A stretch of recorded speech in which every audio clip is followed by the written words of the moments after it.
All right, we're joined now by Jay Busbee. As I said, he's out there at Augusta, Yahoo Sports golf writer. Jay, Tiki, and Tierney, how are you today, man? How are you guys? Good to hear from you. No, nice to have you on. Appreciate it. And we're watching the coverage on Sports Center. We've got the Masters website. It looks like it's cold. Guys are wearing ski caps. So first, fill us in on the weather. Then we'll get to Dustin, obviously, and some other stuff. How's the weather right now?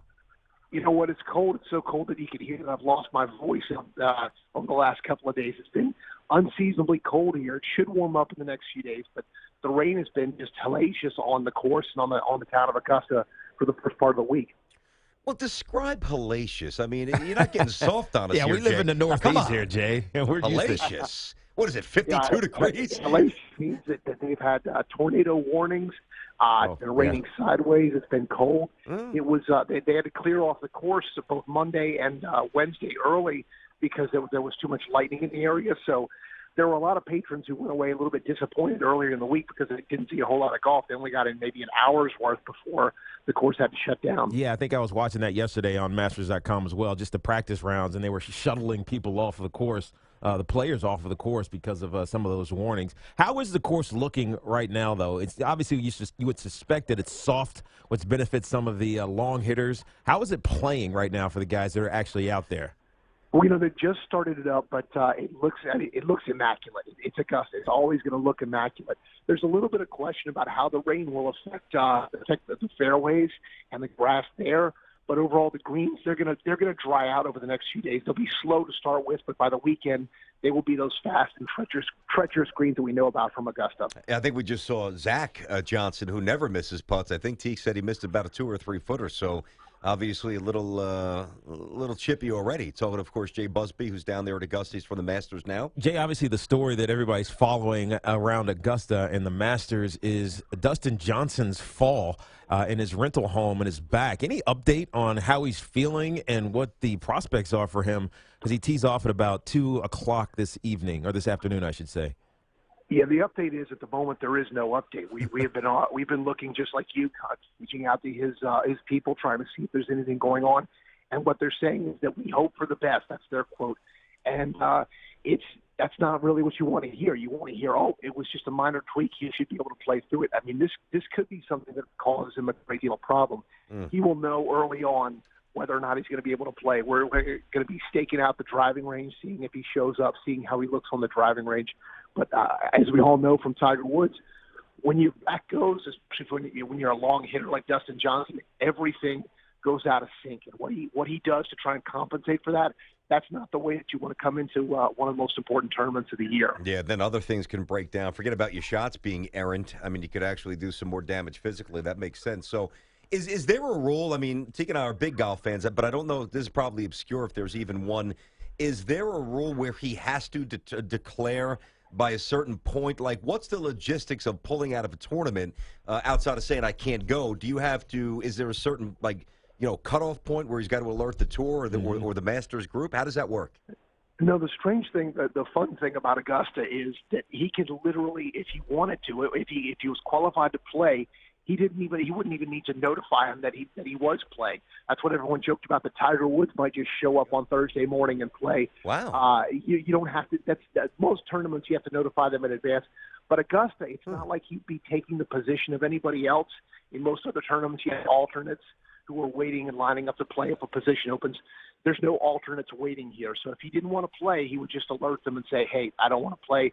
I can't go." So from the fact that he's not taking anybody's position, that means it's a little easier for him. It's not like he's bumping somebody out if he plays just 2 holes and then leaves. Yeah, it makes sense. Appreciate the clarity on that. We weren't totally sure. Talking to Jay Busbee, who's with Yahoo, of course, covers the sport, and he's down at Augusta. And Teague and you kind of tapped into this before, but I want to circle back to this. And you know the old adage here, Jay. A lot of people say you can't necessarily win an event on day one, but depending upon the field and the course itself, that you can lose it if you shoot yourself out of it.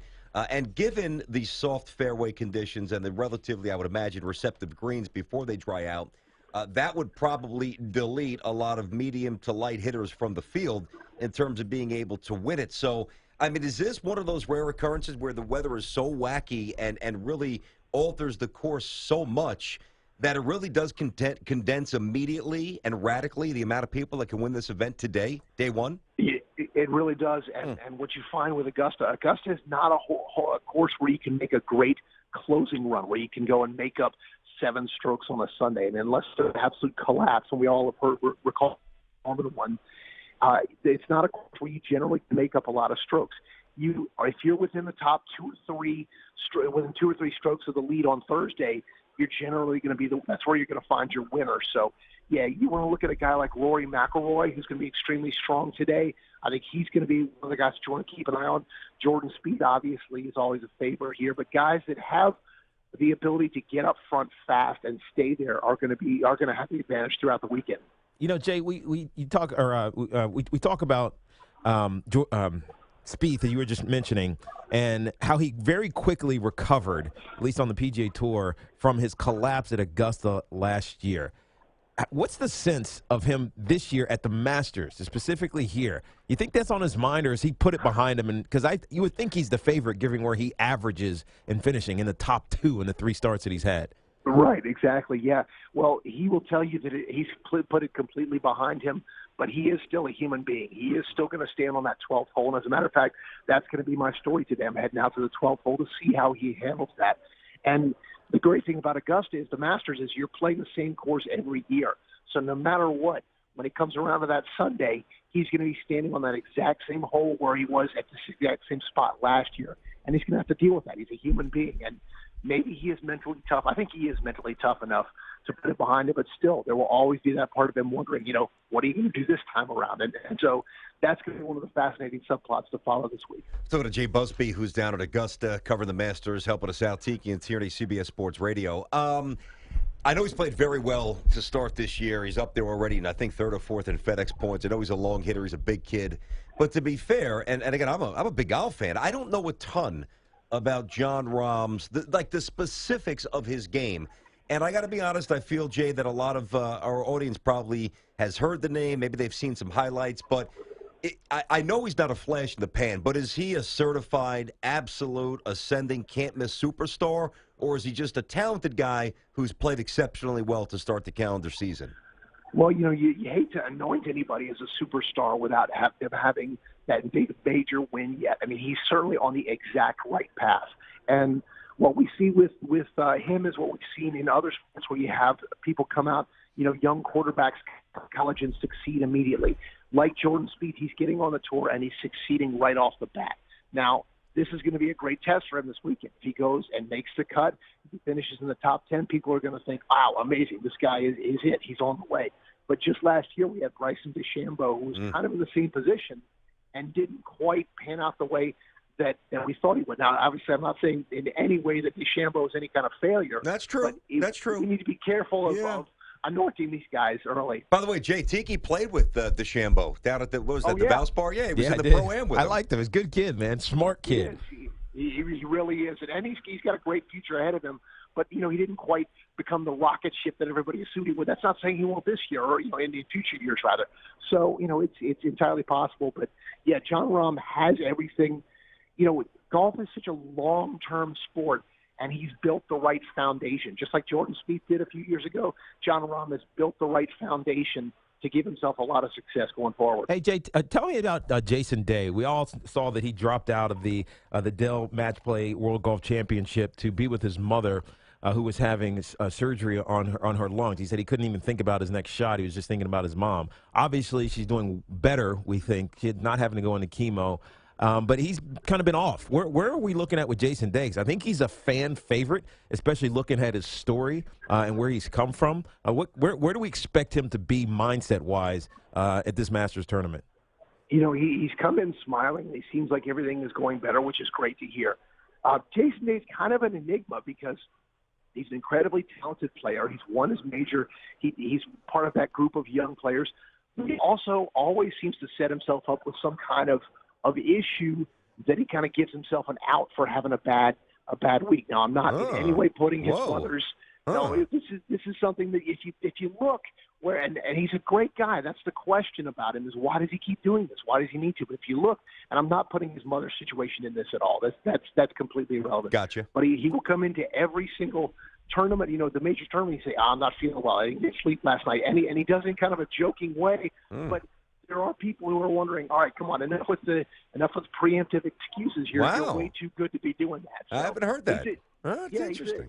if you go and take a look back, you see that he'll come in every Wednesday and he'll say something about that, about what's going on with him. But he's a really good player, and he's got a great future again ahead of him. He's already got that major win, so it's just a matter. It's really tough to win on the tour now with the level of talent, but he's one of those guys that's certainly up there. That's a unique look at somebody that Teague and I both really like. And now that you say that, I've actually can see a few. I was sick this week.